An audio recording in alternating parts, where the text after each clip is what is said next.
how to find hidden characters in Character.ai app. So here's Character.ai app, and you just log into the app. And then, for example, you just go in here and then you hide character. So then it will just disappear from your recent chats. And then to find it again, you need to like remember exactly like how it was named, and then yeah, the avatar, and then just find it and start chatting.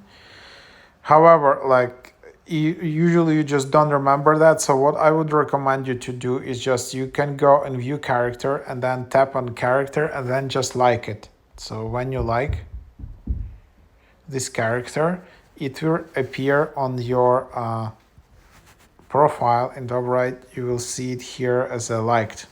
So then it just appears here, and then when you hide it, it will be super easy for you to find it out. Then if you just go to liked tab and then you start chatting, and then it will reappear again in the recent chats when you refresh it. So that's just my advice for you how you can do it.